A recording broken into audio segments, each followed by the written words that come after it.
It's a show with two retired detectives that were in the thick of New York crime, fast and hectic. They got some stories and some jokes, even an interview with the most popular folks.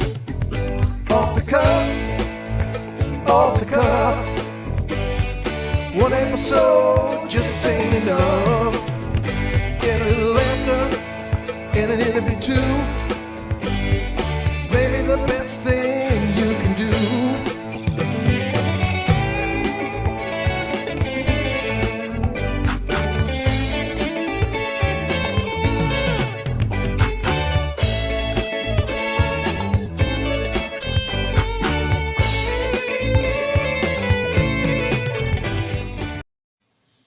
Wow, that's a pretty cool intro there, huh? I'm liking it. It's the first time that I'm seeing it while I'm on the show. And who were those two handsome guys at the end? Oh my God! They seem like they're actors, but they're not. They're just actually real police turned podcasters. Yes, yes. So, folks, welcome to Police Off the Cuff: Real Crime Stories. I'm your host, Bill Cannon. I'm a retired 27-year veteran of the NYPD, and with me today, and on most days, is my co-host, straight out of Brooklyn, retired NYPD detective Phil Grimaldi. What's going on, Phil? Well, I want to give a shout out and a salute to Angie on that promo, that the open. Actually, that was pretty good. I like it, and yeah, impressive. I think we're growing a little in that direction, and it shows that we're not just sitting around BSing, so to speak. Well, I told everyone I went live the other day with Joe Murray, and I told everyone that you were off to Atlantic City offering Mo Green to buy him out of his casino. And people deal. He didn't take the offer, so he might be needing new glasses real soon. Phil, sometimes people don't get that joke. That means they're not as old as us. They're not Godfather aficionados like us. But go watch The Godfather and see who Mo Green is, and you'll figure it out. I was hoping they would appreciate that joke, but some of them obviously didn't get it. So we're going to be covering the Gabby Petito case. The more we dig into this case, there's not new things going on every day, but there's a lot of stuff to analyze, even though it's not brand new. Obviously, what we would appreciate to know about is what's going on in the hunt for Brian Laundrie. What's going on in regards to the evidence? How come the autopsy results haven't been released as per cause of death of Gabby Petito? Ourselves, retired law enforcement, just like the public and the people that we serve out there, we would like to know some of these answers. However, it seems to be being held very close to the vest, and we're not getting much information. Yeah, Bill, that's been a little bit troubling to me, that the cause of death was obviously homicide. We know that. The manner in which she was killed and that caused them to come to the conclusion of homicide still hasn't been revealed, and the body hasn't been released to the family, which I think is actually quite odd. I don't think I've ever seen that more than a couple of days that the body's held. I'm sure there's reasons for it.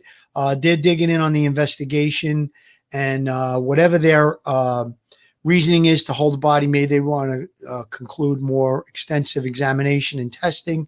That way they can have a better, more solid case against whoever it was. And we obviously know who the number one primary suspect is, to put together a case that's going to stick and come with a conviction at the end of a trial. Of course, the criminal justice system, that's the way the system is set up, that you get your day in court. So they're probably dotting their I's and crossing their T's.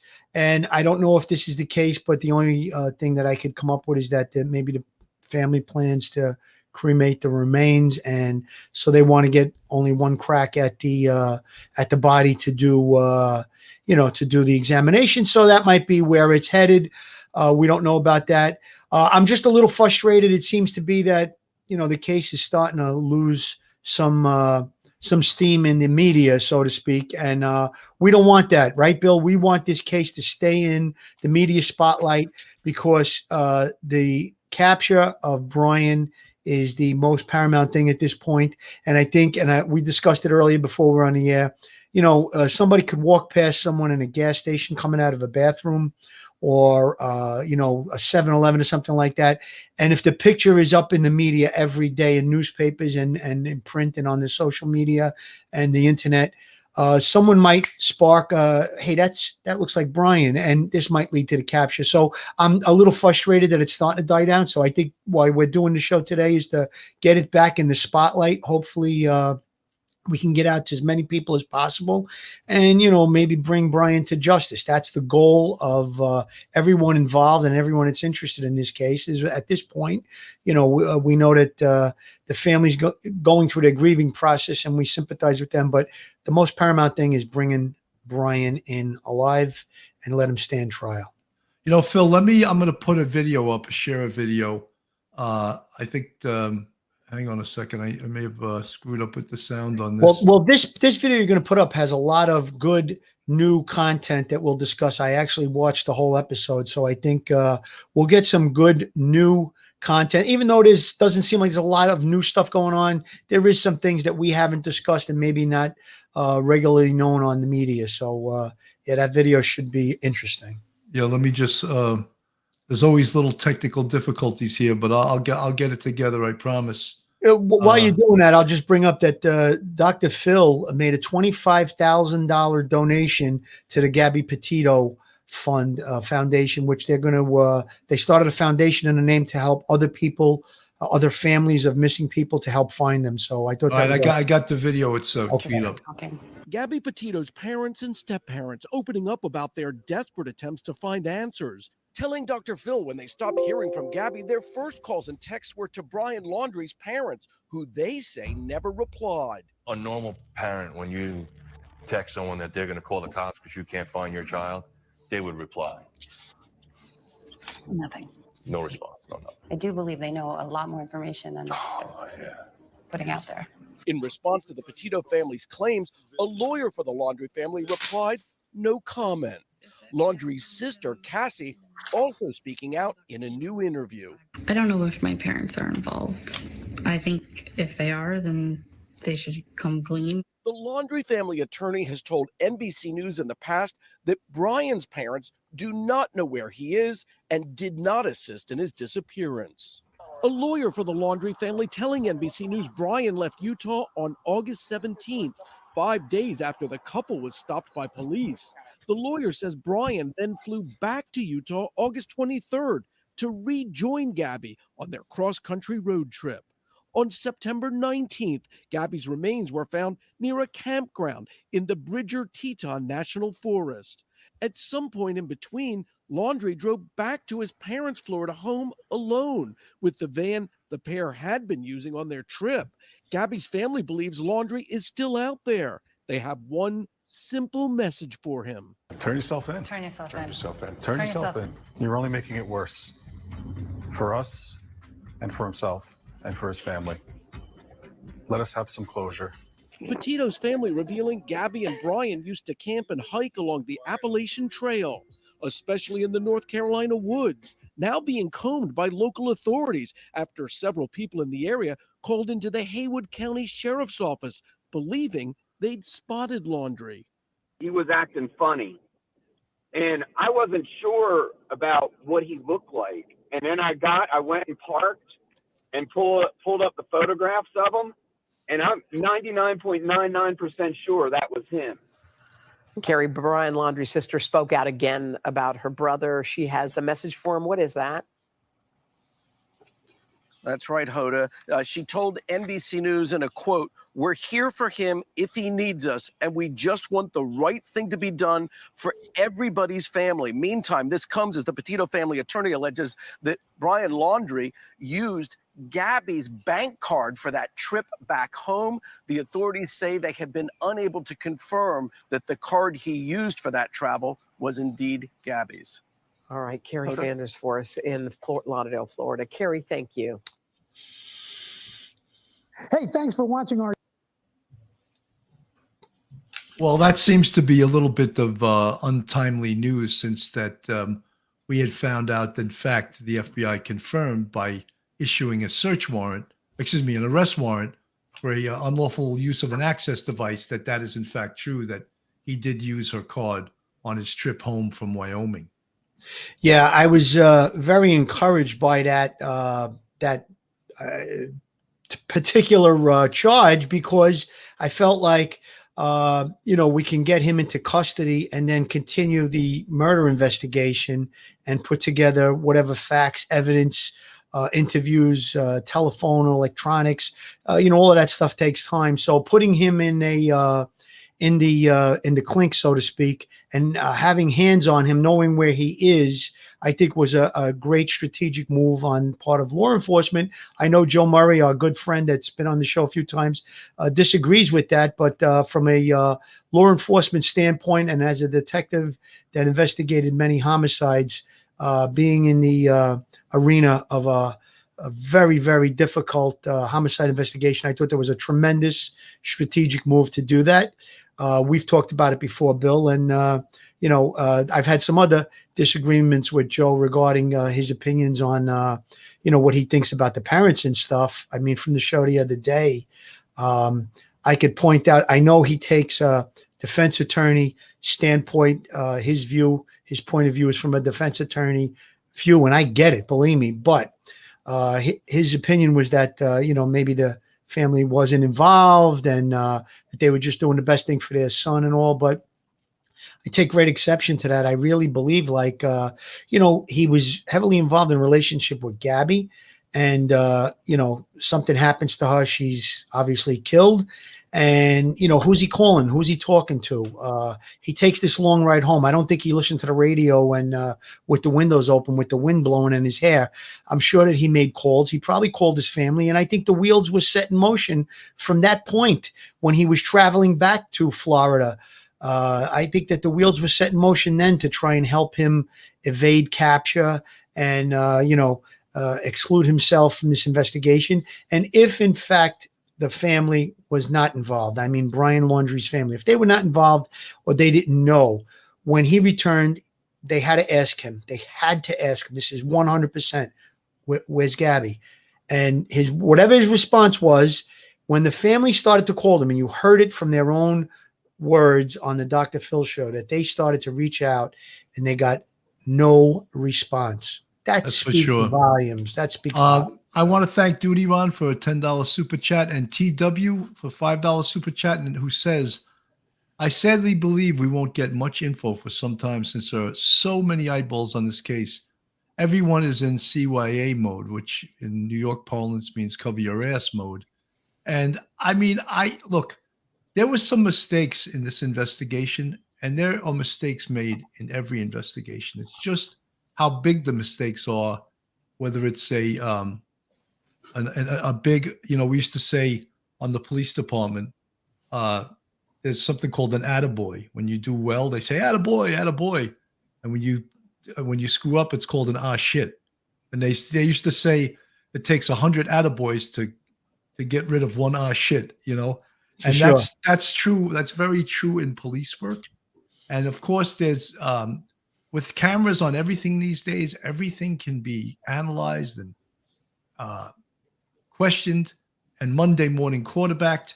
And I wonder what other professions, and I've said this before, could withstand 24/7 surveillance on their conduct at work.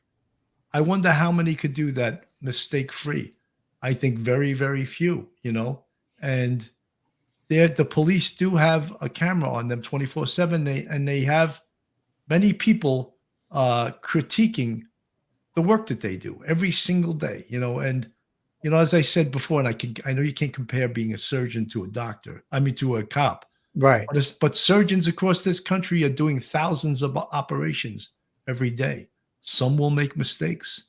Some mistakes will cause people their lives. But is there a camera watching them make the cuts they do? No, I don't think so. And again, I don't want to try to compare it. Also, K9 search and rescue K9 mom. Do you guys think they're doing what U.S. Marshals did with Tom Sharkey murder indictment? Thoughts? I'm not familiar with that case. You, Phil? No, I'm not familiar with it. But I mean, U.S. Marshals probably are going to have a hand in this fugitive enforcement trying to locate him. So I'm sure whatever assets that are out there to help, those things are being utilized. I'm sure. I was actually saying to Bill earlier before we went on the air that I'm a little bit perturbed.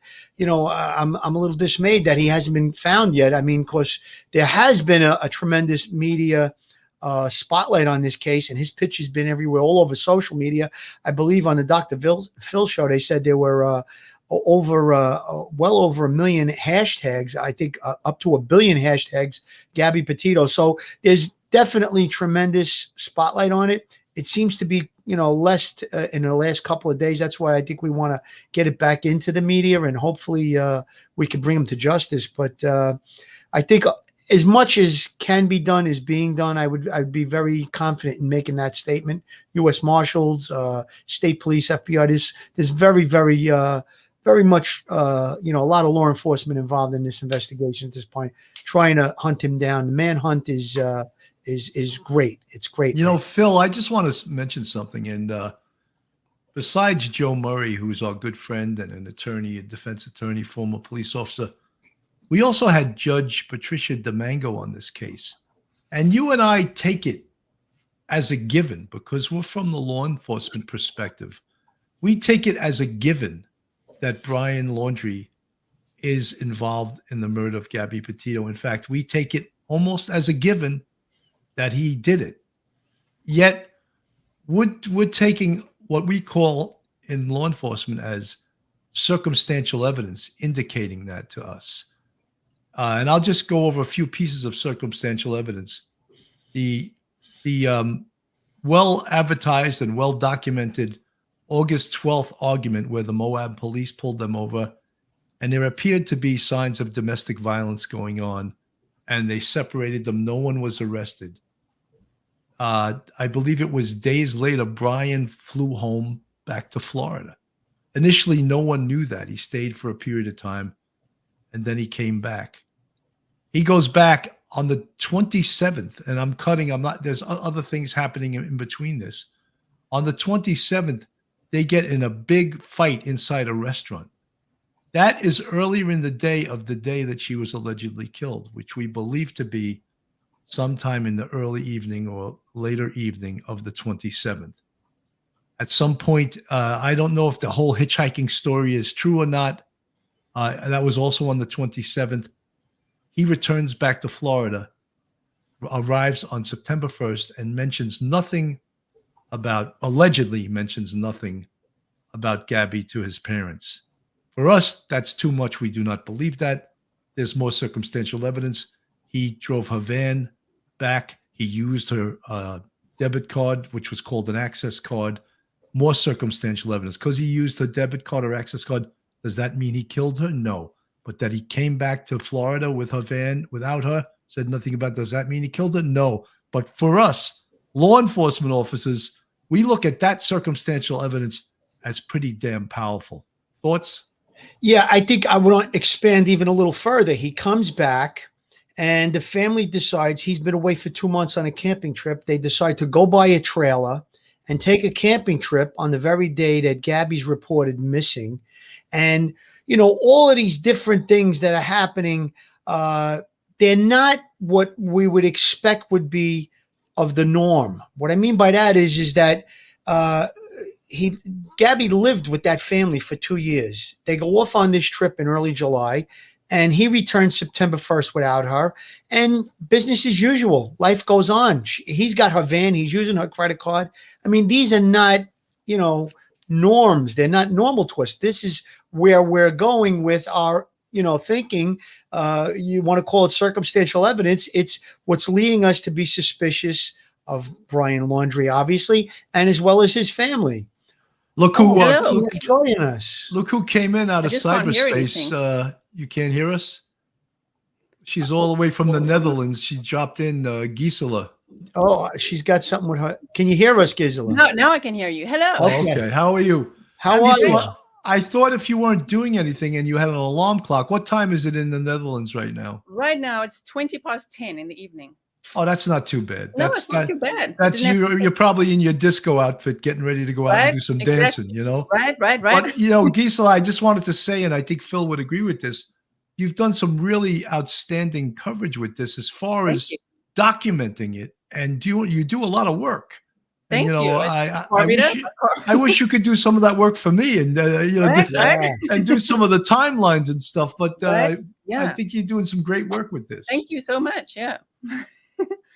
I sent you a message. I saw on yesterday you posted something that you're proud of yourself, and I sent you a message, and you really should be.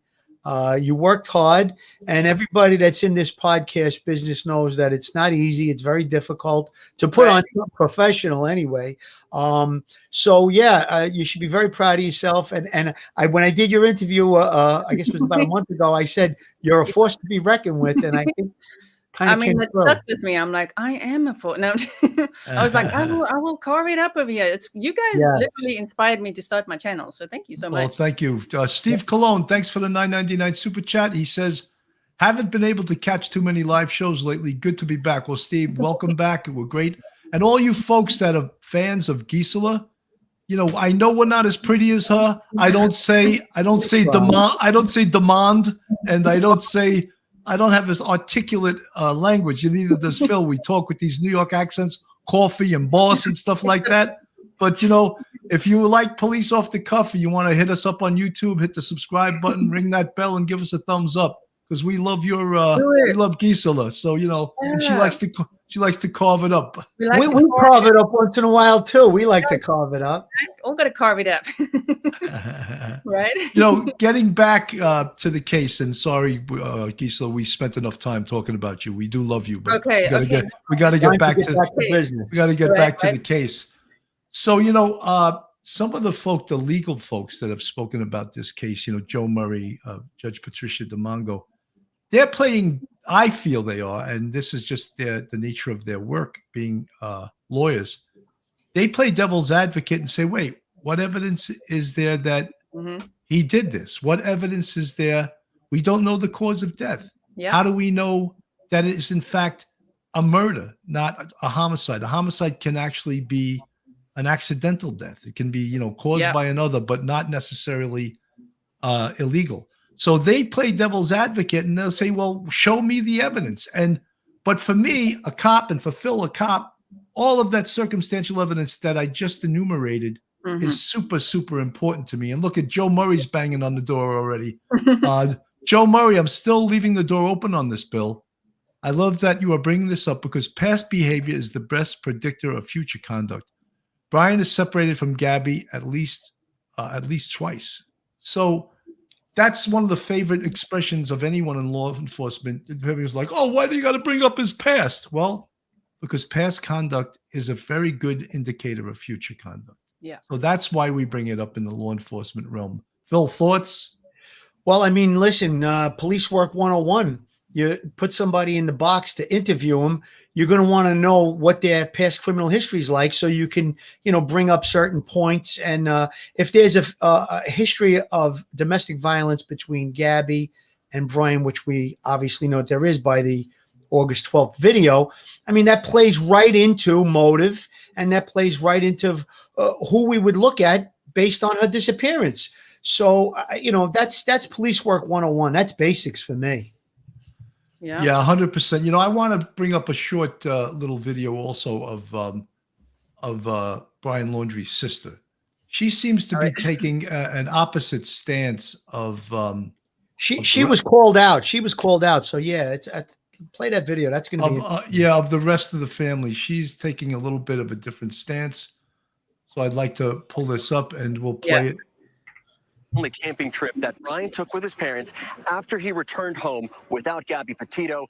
Cassie insists she still doesn't know where her brother is. No, I do not know where Brian is. I'd turn him in. Overnight, Cassie Laundrie attempting to set the record straight, speaking out for the first time since Gabby Petito's body was found and her brother Brian was reported missing.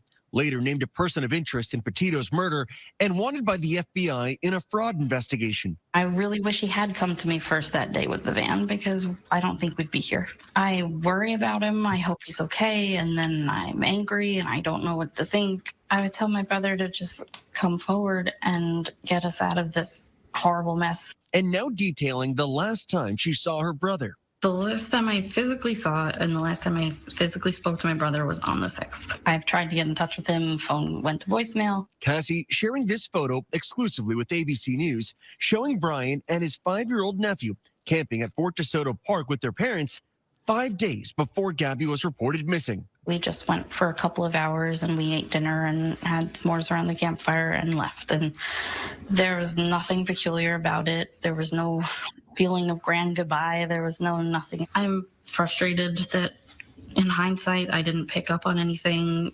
It was just a regular visit. By the time Gabby was found 13 days later, Brian had already vanished. The day Cassie learned of his disappearance, she says she immediately told investigators about that camping trip. It was not hidden from law enforcement. I've been cooperating with the police since day one. I have been in touch with law enforcement. And now she's calling on her parents to do the same. Justice for Gabby would look like having someone come forward and tell the truth. I don't know if my parents are involved. I think if they are, then they should come clean. Cassie says her brother has taken multiple trips for up to 5 days at a time on the Appalachian Trail, where multiple tips have been reported. And over the weekend, a possible sighting was reported to investigators along the nearly 2,200-mile trail near the Tennessee-North Carolina border. I wasn't sure about what he looked like. And then I went and parked and pulled up the photographs of him. And I'm 99.99% sure that was him. Police have said they're factoring in Brian's reported skills living off the grid in their search for him. But Cassie says it's unusual for him to be gone for this long. I'd say Brian's a mediocre survivalist. It wouldn't surprise me if he could last out there a very long time. But also, I don't think anything would surprise me at this point. If the FBI finds him in Timbuktu, I'd be like, all right, well, that's where he was.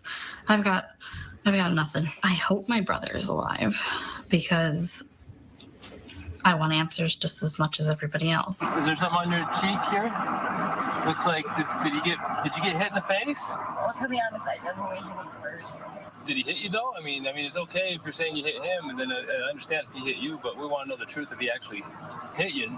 Well, like he grabbed me with his nail. She says the body cam video from the Moab, Utah police encounter is hard to watch. It's definitely painful to see everybody just be upset. It was pretty typical of them to argue and try and take space from each other. But people saying that they saw public domestic violence, I've never seen anything like that from either of them. Now she wonders if more could have been done. I definitely feel like if they had all of the 911 calls from the multiple people they said, that I think that it would have gone a lot differently and we'd be in a different situation. Cassie says she's as concerned as she is for her brother. She is mourning for Gabby and wants her family to know her heart is with them. I've been cooperating so that everyone gets answers. They deserve answers. Gabby's parents sending a message to Brian on the Dr. Phil show. If you truly loved her, you should turn yourself in. I think, it comes back a lot to, you see, people are still sort of blaming the Moab police for that encounter. Would a different reaction by them if they would have arrested someone, would that have stopped the murder? Which, again, we're taking for granted that Brian committed the murder.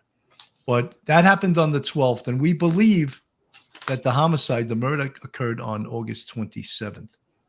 So that's 15 days after the Moab police. Gisela, what do you feel about that?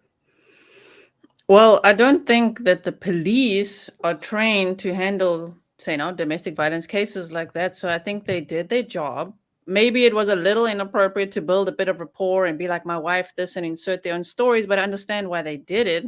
But I agree with what you're saying, that it's 15 days later and we still don't know what happened. It could have been someone else. It could have been, I just find Brian's behavior after that really strange.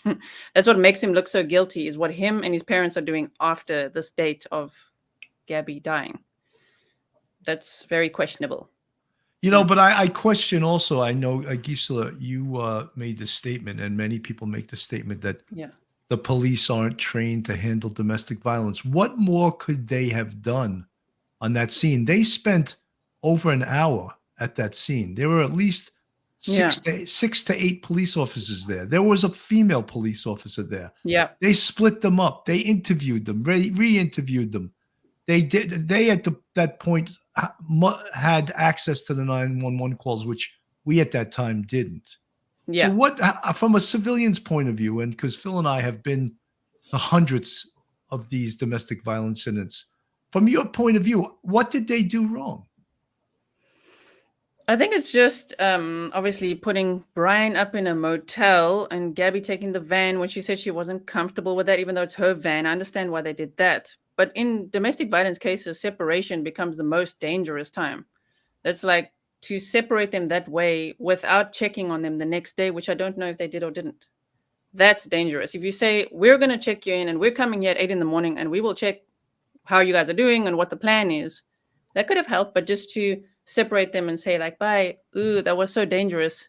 Even though we know that 15 days later, as you say, that is when a homicide occurred, according to what we know. But it's like the separation part is dangerous in domestic violence cases, because then let's say if Brian was an abuser, that's when the resentment really builds and the rage and the control gets even worse. So I think it's just that, handling that separation process. I don't think that police officers are not well trained in domestic violence. Yep. That's one of the things that we learn in the police academy. And then what you would call on the job training, when you interact with, family disputes are very common. At least they were for me in the NYPD. I mean, you could go on 4 or 5 a tour, sometimes more than that. But the point is that everyone now is saying it's very dangerous to separate them. That's what we're taught in the police academy, to separate two people that are, they're hot and they're excited. And sometimes that gives them a time to calm down, reflect, and maybe figure out how, listen, I've said it before. Sometimes police interaction accelerates domestic violence, and sometimes it decelerates domestic violence. So you really don't know. And what you said, Dr. Phil said the same thing on his show when he had the families on. He said that, it's a dangerous thing.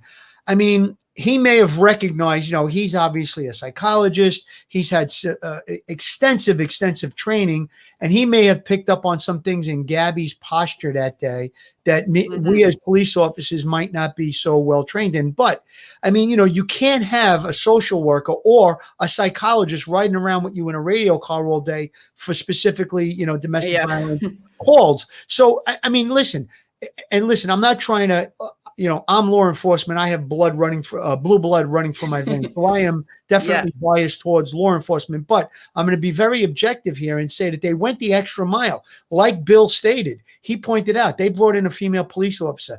They did a separate interview with her, separated from Brian, and they queried her numerous times. Did he hit you? Did he hit you? So what the information they were presented with that day, and what they did, in New York City, it would have never gotten as much time as it got. It just wasn't. There's too many calls. They would have gotten maybe half that time. And I don't know how far, depending on the individual officers that responded to the call, I don't know how much time they would have, spent on this particular call. But I think they went above and beyond. They did what, listen, I said to Billy earlier, if they had a do-over, they would definitely do it over, knowing what the result was going to be now, and put him in handcuffs. But, it's not a perfect world. We don't have that luxury. I think to put blame on them and say, well, if you guys would have done this, this girl would be alive. I don't think we could really say No.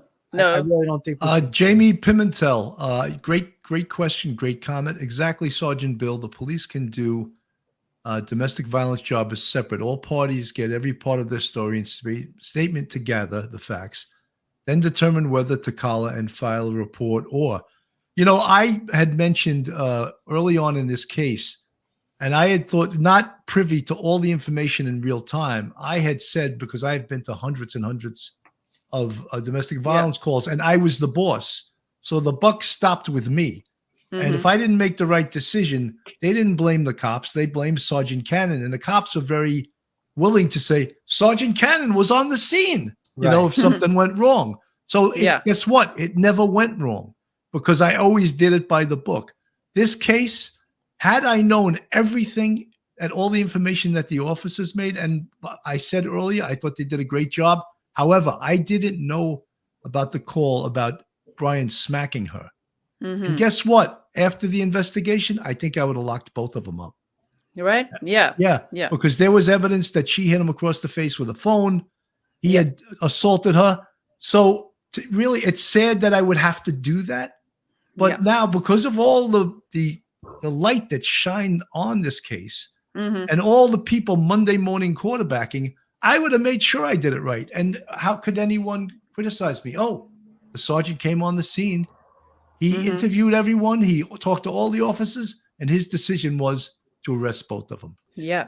Billy, that's a great point that you brought up. I think that probably would have been the right thing to do to arrest both of them, just, you know, because the police aren't the judge. They are, you know, we're presented with a situation and you have to make a judgment call on what action to take. But at the end of the day, it goes to court and the courts decide. So even with that said, let's say that both of them would have been placed into custody overnight. They probably would have gotten a court date for some time in the future, and we may have had the same result anyhow. That's the point that I want to make. I think that you're calling it right, Bill. That's the right call. That if maybe both of them would have been arrested. Listen, it could have decelerated it down to a point where she went home to Long Island and he went back to Florida and none of this would have happened, or it could have been the same result. They hooked up again the next day or days following, and you know, the domestic violence starts accelerating. Something sets off one and the other, and then you know, you have the same result. So we really don't know.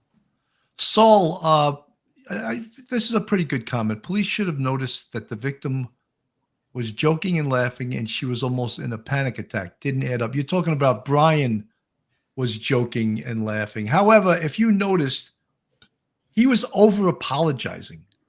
In my police experience, whenever someone over apologized, the next thing I did was pull out my handcuffs because I felt they were. Have you heard of that term, playing possum? Yeah. I almost felt that was akin to that. That he was playing. You know, he was apologizing for breathing. Oh, I'm sorry I hit the curb. Oh, I'm sorry about that. Oh, I'm sorry about this.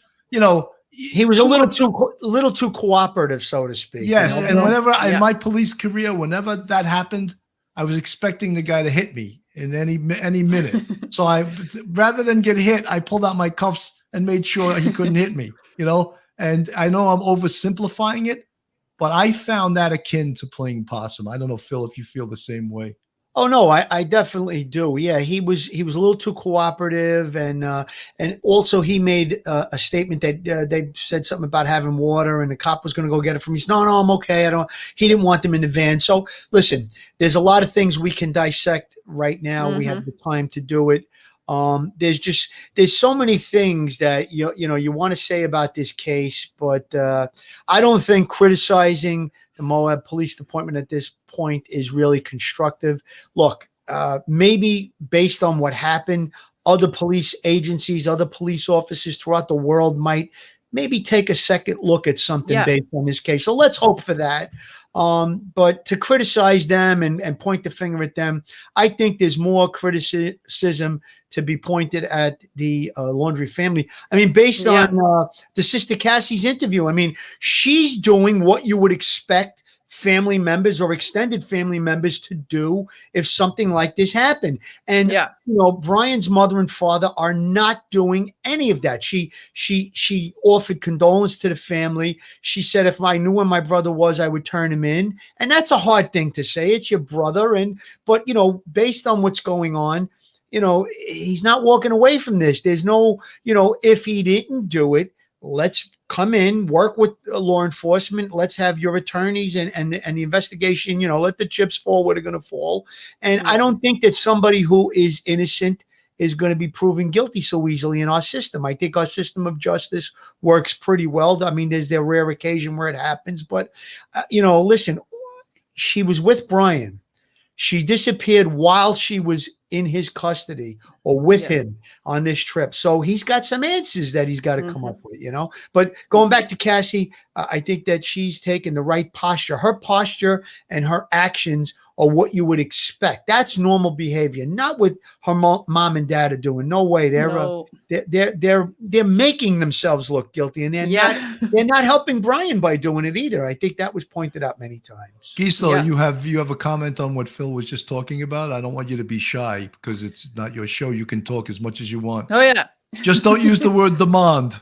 Demanding. I'm demanding. Carve it up, Gisela. Carve it up. I just think what's important, it's not, especially on my channel, I'm not criticizing the police officers. It's just what can we learn from it is how dangerous, speculatively, narcissists. If Brian was a narcissist, narcissism is so dangerous. And they do manipulate like that and over apologize like that and play that little role of like, he was a very good boy there. You know, I'm so compliant and fist pumping. So to give a narcissist, if he was one, the power to be like, ooh, I'm being put up in a motel, it gives him some kind of power, and it can really make things worse, which no one would know if they're not psychologists. You know what I mean? So it's not for the police to do that, but that's very dangerous. So if the world could just know narcissists are very dangerous, that's already one step closer to this never happening again, because it happens all the time. Of course it does. Angela Eng, thank you for the $4.99 super chat. She says Moab assessed the level of threat, separated the two parties, and de-escalated. And Angela Eng, for you guys that don't know,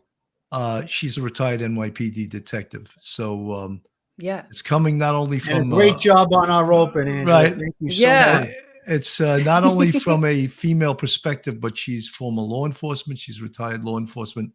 You know, Lieutenant Pete, the great Lieutenant Pete from Harlem Raiders, who, if you guys don't know, Lieutenant Pete was a famous lieutenant from the 3-2 precinct when the 3-2 was close to being downtown Baghdad in the days he worked there.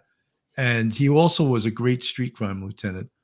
So Lieutenant Pete Pranzo, I'm talking about, he knows all about observing human behavior, because street crime, for you guys that don't know, it was a famous unit on the NYPD, and they took more guns off the street than any single unit on the NYPD. And unfortunately, because of all the defund police and the anti-police rhetoric, they were disbanded about 3 or 4 years ago. And as a result, one of the many parts of it, of disbanding them, is gun violence is out of control in New York City. Part 2 of that is that the NYPD gets disbanded anti-crime.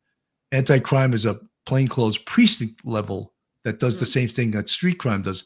Street crime is a citywide plainclothes unit that goes to all the hot spots, the hottest precincts in the city. They go there, they spend 30 days there, and then they get out of there. That's the way the plan used to be. But they were disbanded, maybe because you're too successful.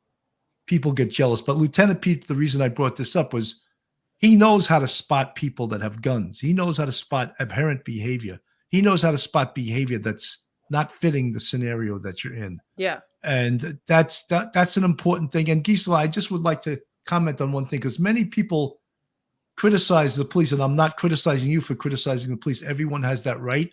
But people always say that, oh, if a social worker was there, I don't think a social worker would have done anything differently.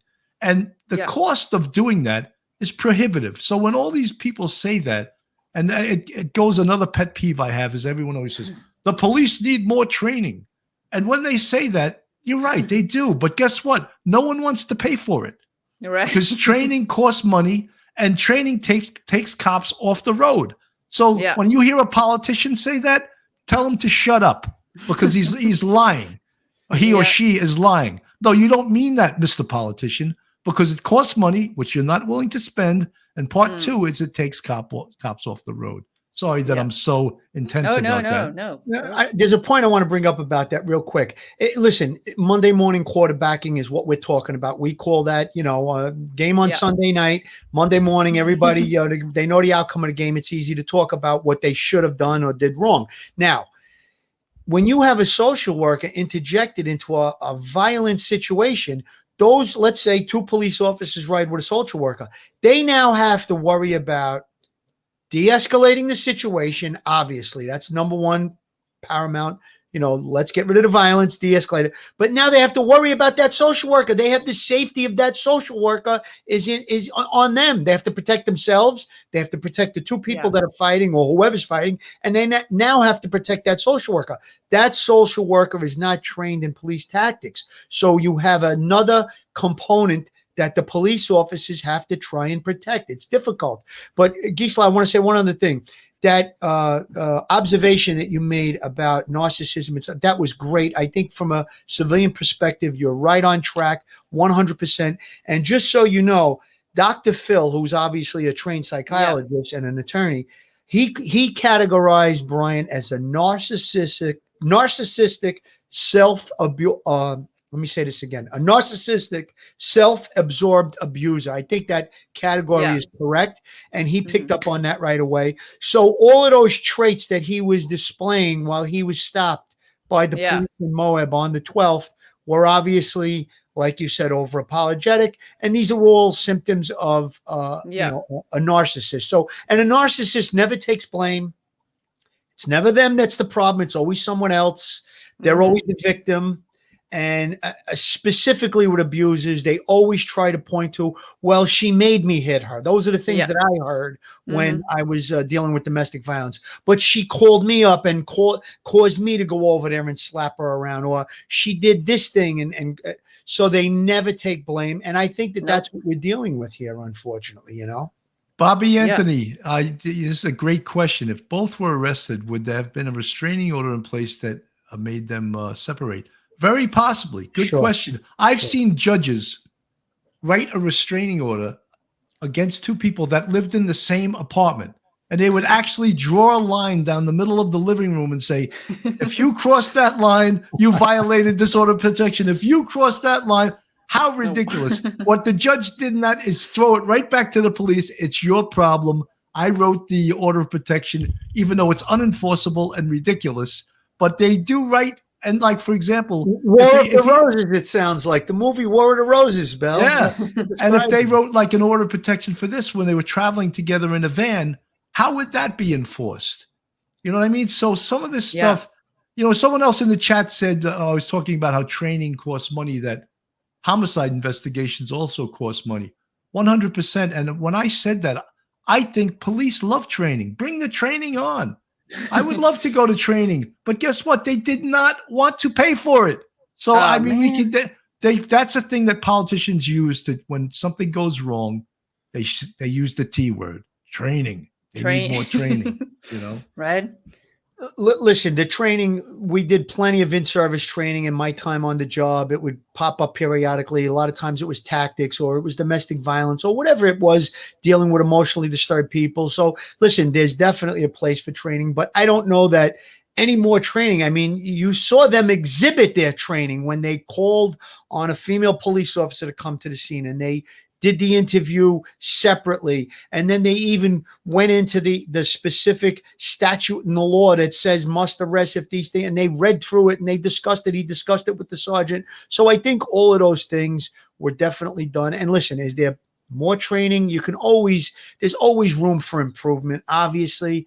And listen, if there was something that we could improve on, it would have saved Gabby. I would love to talk about it and implement it. But and I think there are things that are going to be learned from this. It's there's always something that come out of a bad situation, and but there were some other things I'd like to talk about, Bill, that I learned from watching the episode, the second episode of Dr. Phil. Yeah.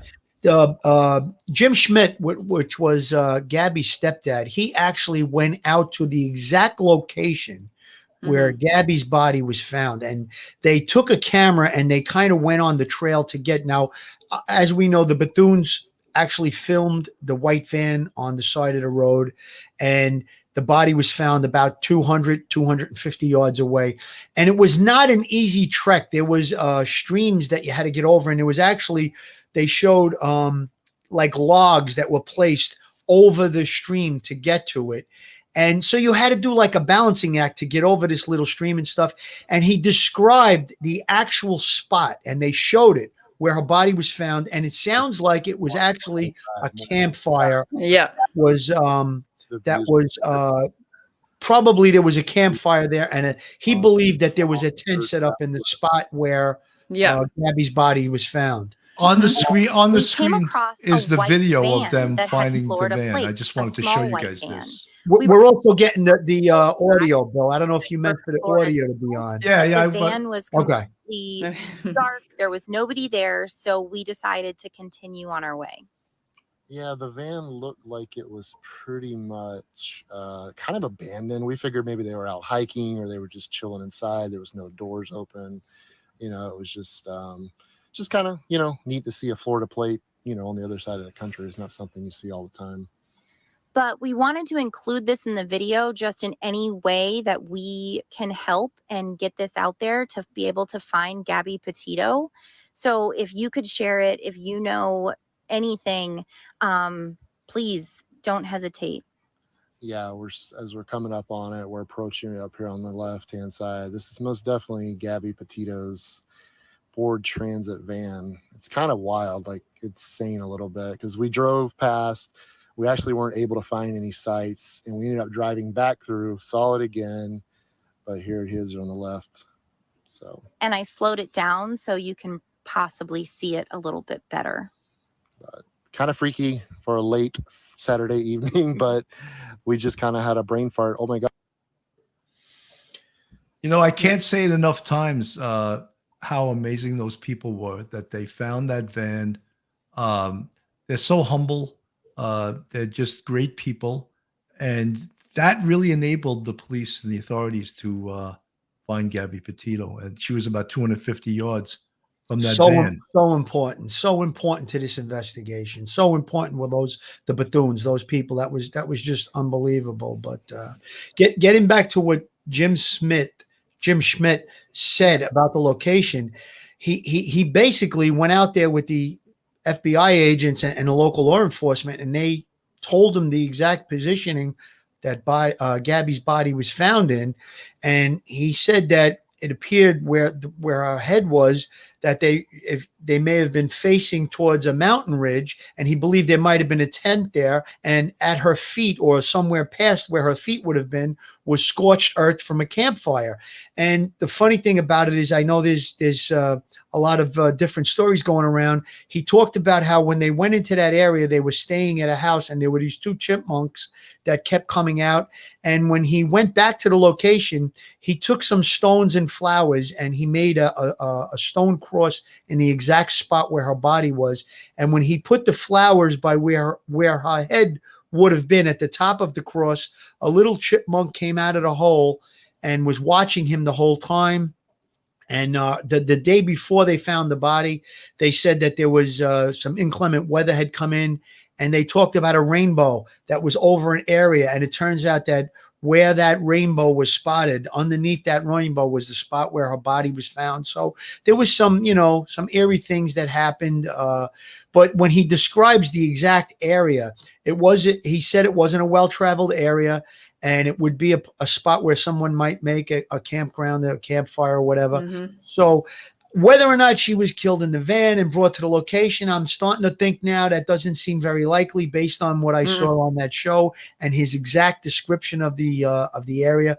It sounds like it could be that they were there. Maybe they were camping overnight, and a fight erupted and she was killed, and then he just took whatever he took from the scene and then left the location, you know.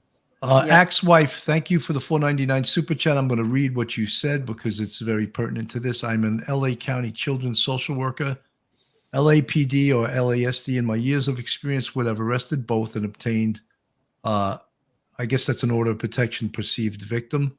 I had said, the same thing had I known about all that information, but when it wasn't clear when this first came out, whether in fact all that information, that the police had it.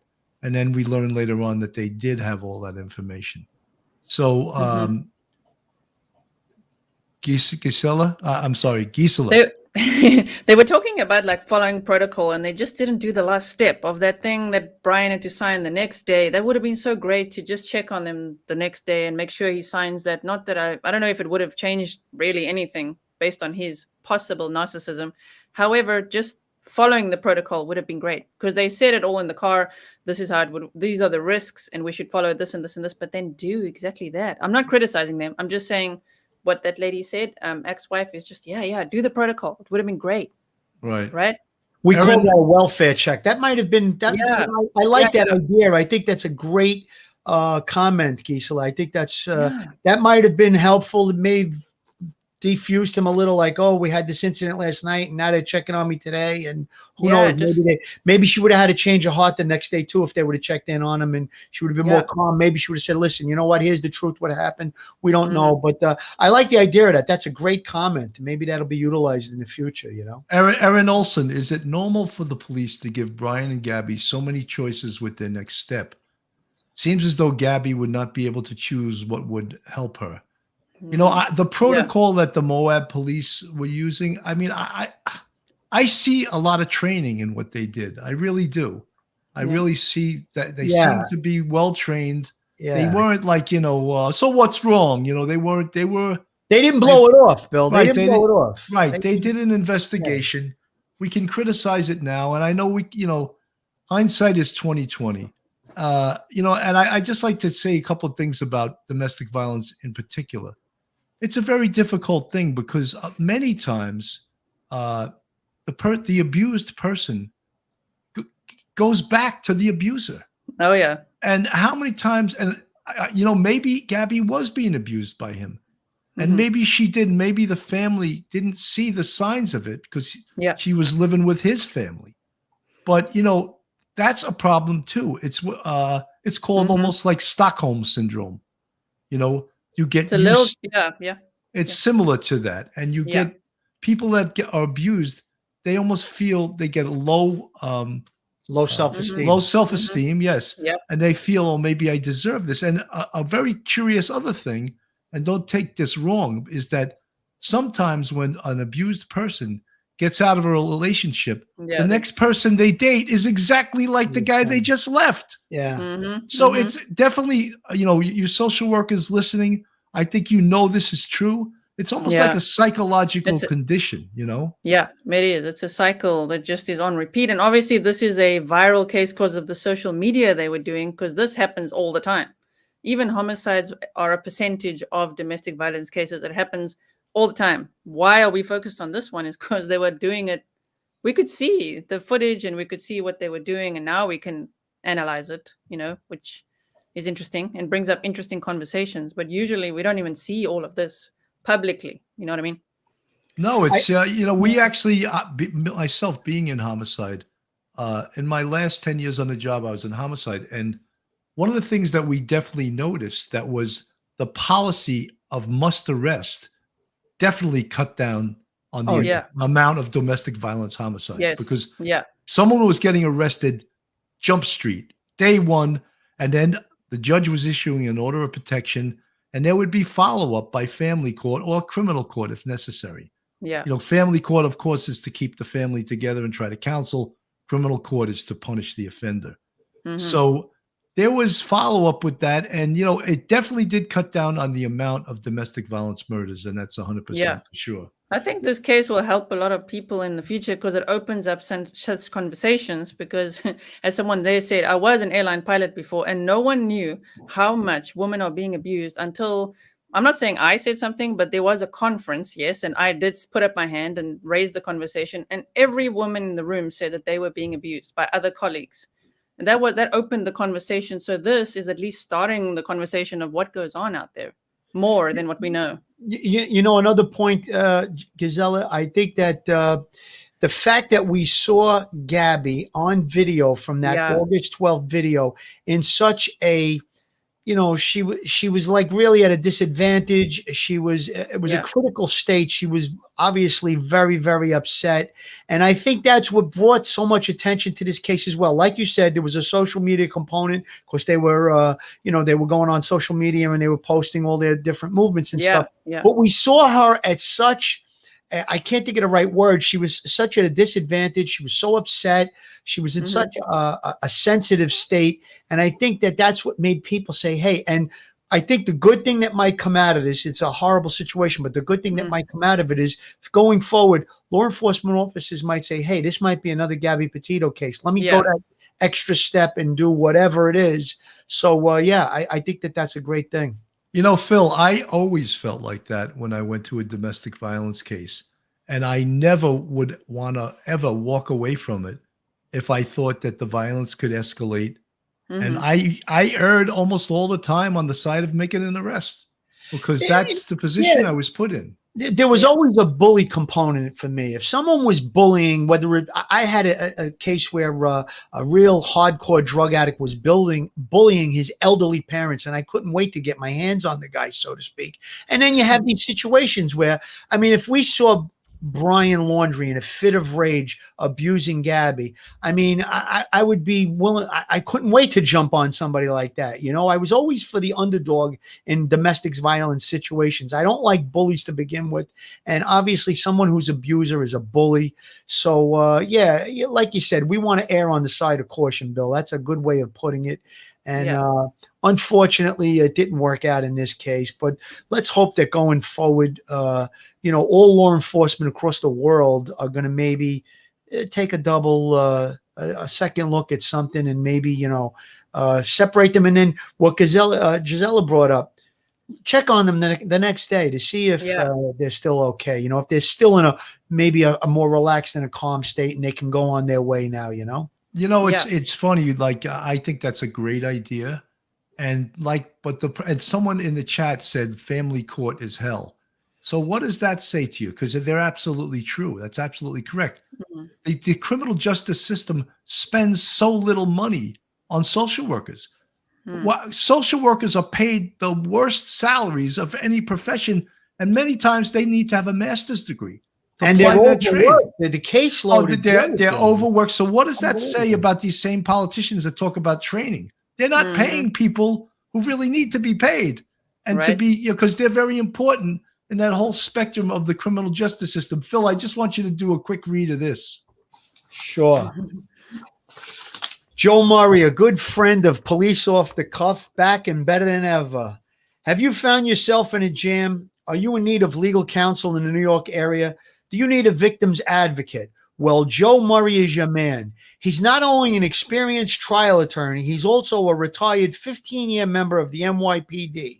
He knows both sides of the fence. His website is jmurray-law.com. That's jmurray-law.com. His telephone number is 646-838-1702, 646-838-1702. Or you could email Joe at jmurray-law.com. That's joe@jmurray-law.com. Gisela, I wanted to ask you a question because I know that you do an unbelievable job on timelines. I could never, ever confirm that Brian actually got a ride hitching. That story was out there, but it was never confirmed by law enforcement. Did you, in fact, confirm that? And what were the dates of his hitchhiking expedition? On the 29th, Miranda Baker picked him up at Coulter Bay Village. That's what she said, and dropped him off right there by Jackson Hole Dam. And then the next one, which I can't remember her long name, Jean, something, another lady also dropped him off at the entrance of the camp. That was all on the 29th. But is that possible? And then to be home in Florida on the 1st? I think it's possible based on what I looked at in the map and how long it takes. I think so. It would be a long straight drive. I don't think there would be many stops. He wouldn't be able to stop overnight and continue and make it back to Florida in that time frame. It would have to be a straight drive. But it sounds to me, now just think about this. If she was killed on the 27th, it sounds like a panic move. He was leaving, then he goes back. It could make sense. I'm sure that the law enforcement authorities that are investigating this case are looking very closely at that, because it does sound like a panic move. And maybe at that point he reaches out to the family and they say, come back with the van or so. Who knows? But it does sound like that's possible. I would really like it to be confirmed 100%.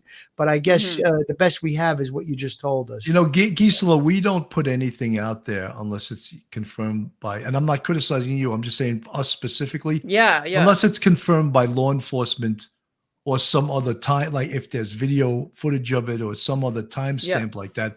Because there's lots and lots of rumors on YouTube, as you know. Yeah, of course. And lots of witnesses, yeah. Yeah, lots of witnesses that didn't witness anything. Gigi, why wasn't Gabby taken to the hospital considering how highly emotional she was? She may have been suicidal for all they knew, but they did know she was very unstable at that moment. Phil, you want to answer that? Yeah, well, I think the word I was looking for before about Gabby's state of mind was vulnerable. She was definitely very vulnerable, but I think they had given it time for her to calm down.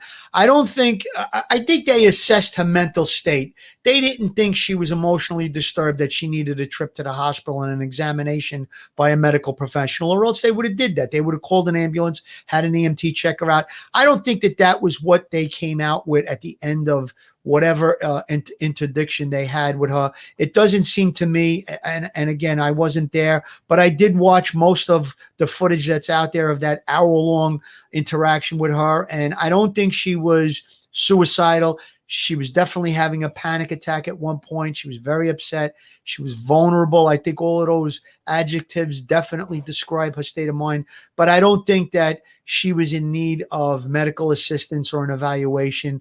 I could be wrong. I'm not Dr. Phil. I'm Detective Phil. But yeah, I think that, do you agree, Bill, with what I'm saying and direction I'm going? Yeah, I mean, I think, look, there's always a way that the New York City Police Department, sometimes when you couldn't make something criminal, you would do what was called, you'd EDP somebody. Right. And you'd bring them to the hospital as an emotionally disturbed person.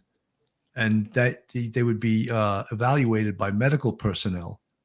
And in a way, being brought to a hospital in New York City was almost like what the one person in the chat just said about family court, but worse.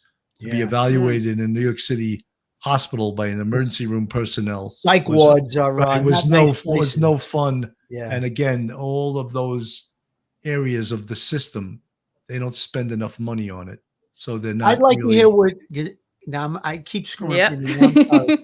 Gisela, what you think about her mental state? What's your opinion on it as a civilian?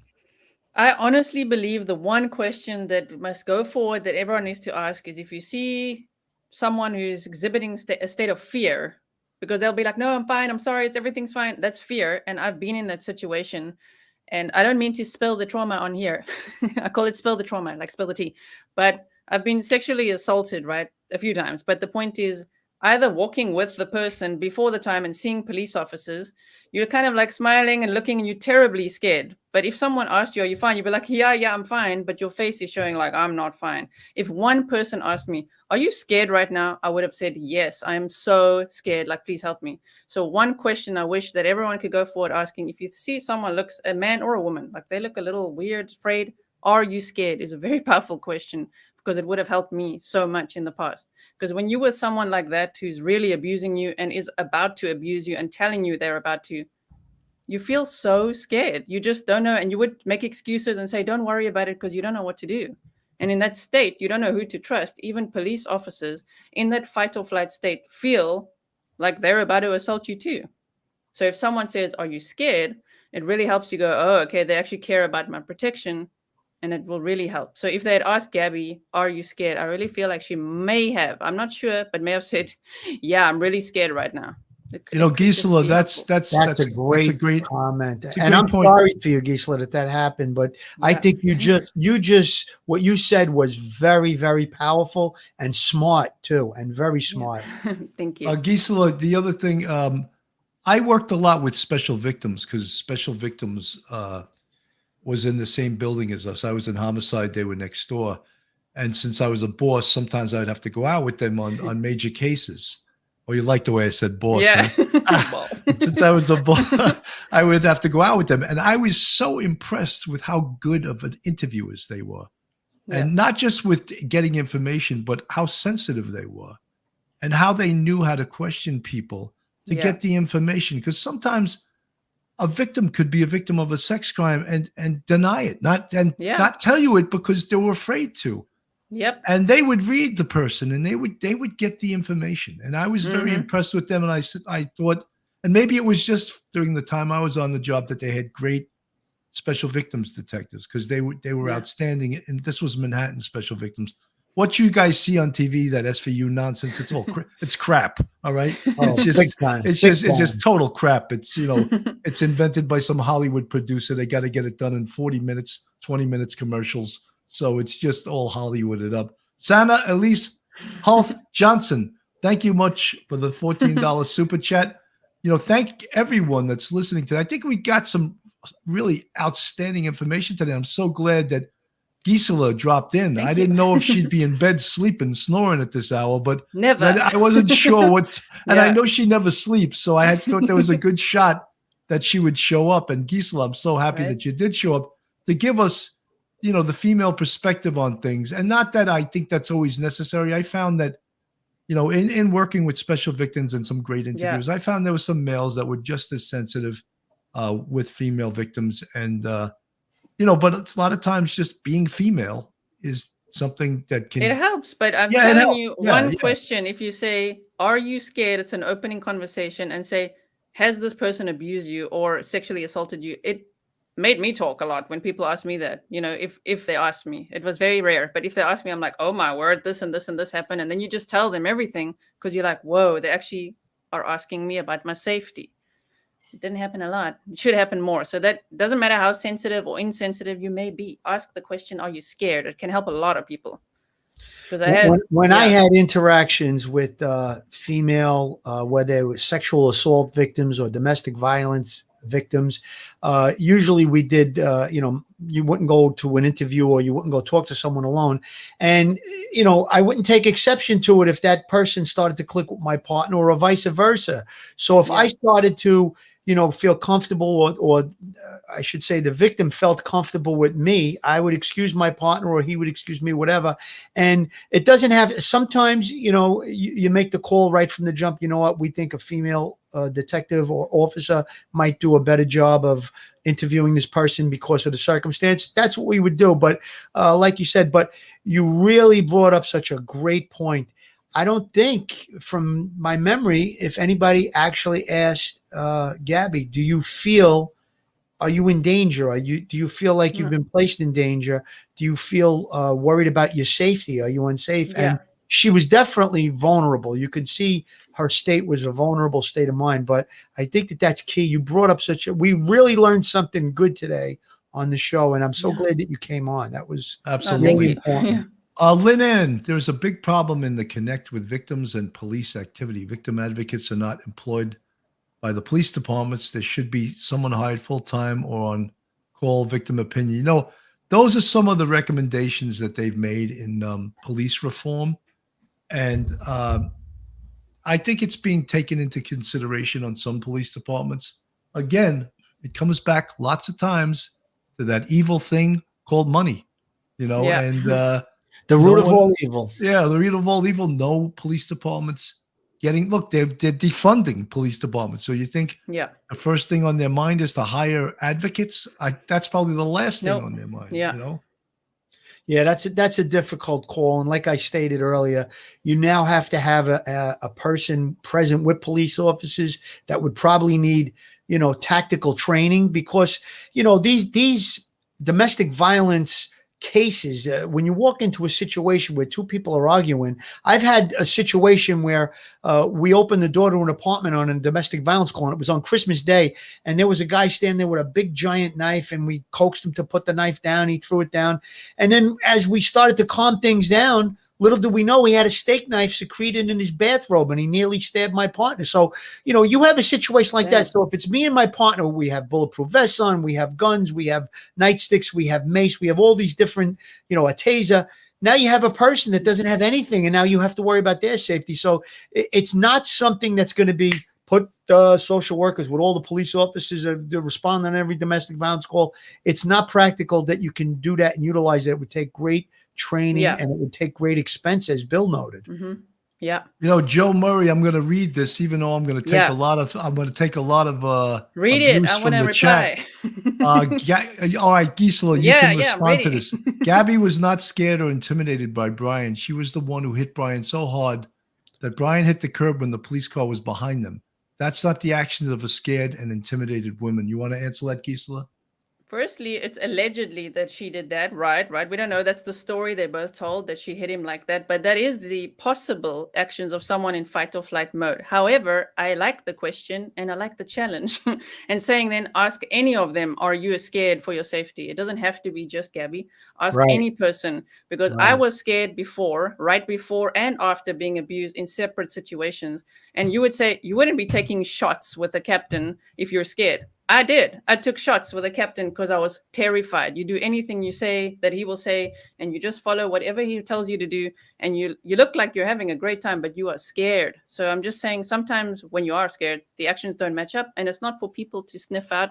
But a question, "Are you scared?" would really help sometimes. Now, Gisela, you're referring to, you were an airline pilot, the captain Yeah. of the Yeah. airline, and you're also referring to, when you said you took shots, you meant liquor. Yeah.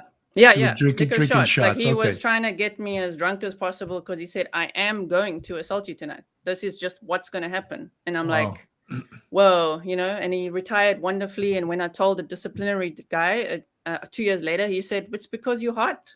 I'm like, you That can't was say that. that was the answer. That's That crazy. doesn't help. That doesn't help. I Yeah. think that's really shows a perspective from a victim. Right. That you actually were going along with it because you were so frightened, and you continue.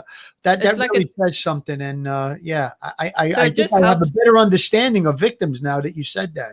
Just a little. Just ask, Yeah. are you scared? Because if someone, I've unfortunately been abused a few times because it's a cycle that does repeat. But if someone asks me, "Are you scared right now? You look a little bit strange." That is like, yes, please help me. It helps so much. That's the lifeline right there. Yeah, that's the lifeline. I want to comment on what Joe said, and I get where he's coming from, but Yeah. I think, from my observation of him hitting the curb, she says that when I saw the red lights behind me, I hit his arm.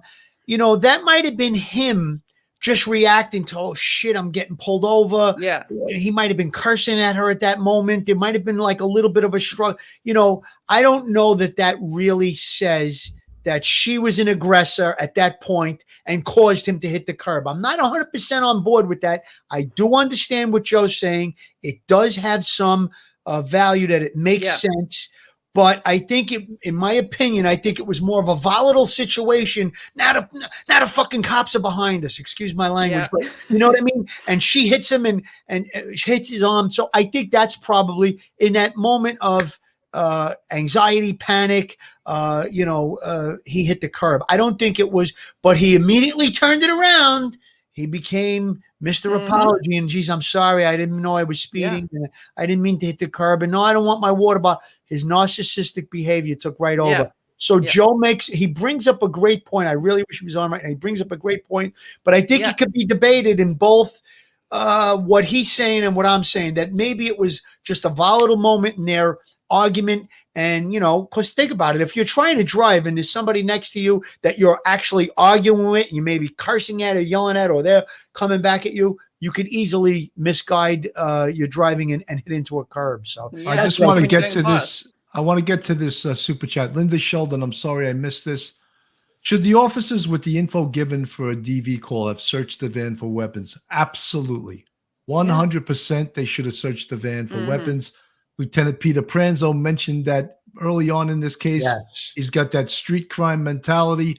100% it should have been. They should have asked, is it okay if we search the vehicle? Right, because then and you if get either permission. one of them said no, red flag, red flag, red flag. Yeah. So, and they probably would have agreed. So Lita Randolph, first thing I was asked by police after I jumped out of a car from an abuser at a light and ran to them was, does he have a gun or a knife? Well, I think that's pretty smart. Very for the good police tactic. officers to ask that. Folks, also, when you're in the chat, I can't get to everyone, and people accuse us of just reading the people that give us money. Sometimes, you're attracted to that, but I do read other people's statements in the chat, and there's been some excellent comments in the chat tonight. Christine Harmon, as someone who was assaulted on numerous occasions and the victim of DV, I have great empathy for those who suffer at the hands of another. 100%. No one should be in that situation. No one should be bullied. No one should ever hit you. No one. I taught college for 10 and a half years, and I taught it at a inner city college. And I used to tell all my students that, and I knew that I was speaking to people that were being abused, and I was telling, I would tell them all the time, no one should ever put their hands on you, and if they do, you should not put up with that. You should report it to the police. You know, and it goes both ways, Bill. I just want to say that whether it be man, woman, girl on girl, man on man, whatever it is, no one has the right to raise their hands to another. I mean, almost under any circumstance, obviously to protect something, but in a domestic situation, you don't have the right to put your hands on. You have a right to disagree or have an argument. That's all normal, but you don't have a right to inflict injury or pain or abuse someone else. I just want to make that clear. For sure. Medusa 21 years ago, I was in a DV. A DV advocate called my house. My abuser answered the phone. The phone advocate identified herself to him, knowing it was not me. That made that day into a nightmare for me. That person should be fired for doing that. That's horrendous. That's lack of training. Folks, we're coming up on an hour and 20 minutes. We usually don't like to do much more than an hour. I just want to remind you guys, this is Police Off the Cuff, Real Crime Stories. If you like this show, please go onto our YouTube, hit the subscribe button, ring that bell, give us a thumbs up. I can get great guests like Gisela all the way from the Netherlands. She came on the show. I think she flew her jet to the airport. I did. She's a pilot. She has no problem doing that. If there's a demand for it, she'll get the jet. Right. You know, and, if there's a demand, I'll do it. That's right. So if there's Phil, a demand, she'll carve it up. She'll carve it up. Phil, final words. I thought this was an outstanding episode, if I may say myself. And it was great to have Gisela here. But Phil, final words. Final words. You took the words right out of my mouth. Thank you so much, Gisela, for coming on. And I think you sparked something here today.